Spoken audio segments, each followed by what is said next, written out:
D-Lo.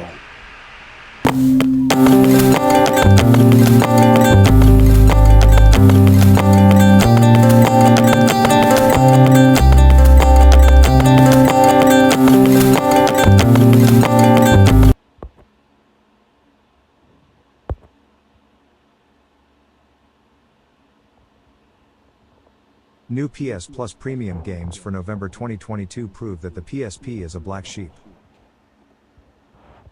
Recent announcements for PS Plus Premium underscore how Sony is approaching the PSP differently from other platforms, though it may not be at fault.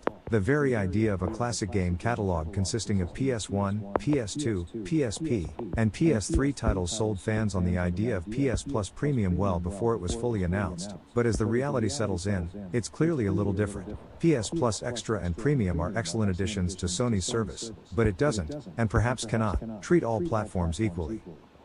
The PS3, for example, is notoriously hard to work with on the dev side, although it's not the one getting the short end of the stick here with PS Plus. It's the PSP. Sony recently announced 5 new PS Plus premium games coming this month, those being Ratchet & Clank PS3 titles in honor of its anniversary. In addition to Ratchet & Clank 2016 being on PS Plus collection and the 5 games already on the service, only a handful are not accessible via PS Plus in some way once these are added.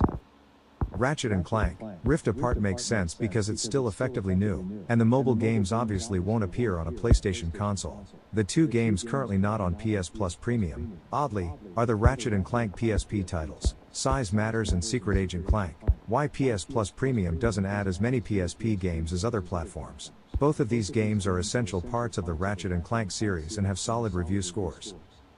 It's not like they're the black sheep of the franchise because they're bad games. They're black sheep because they are PSP games. It's been clear since day one that Sony has not been as invested in bringing PSP games to the service, adding far fewer of these titles than others. One could argue that it's because the PSP has a smaller library than the other systems and therefore additions of them would naturally come at a slower rate. This may be, but the inverse is that if it's just as simple as other platforms, they would actually come quicker. What's likely happening here is necessarily Sony's fault. The PS3 may be the most difficult console to work with dev side, but it's still a traditional console. The PSP is a handheld, and translating its games and controls is more of a full-on port than making a game backward compatible. The amount of work likely going into bringing PSP games to the PS Plus service should be applauded, if somehow this also means Sony prioritizes other platforms. It's the tackle the main boss before ads method. There are likely other factors here, but it stands to reason that, as long as PS Plus Premium is around, the PSP will be the black sheep. The fact that it's included at all, at least, shows Sony's dedication to the PS Plus subscription service. PS Plus subscribers get a handful of games every month.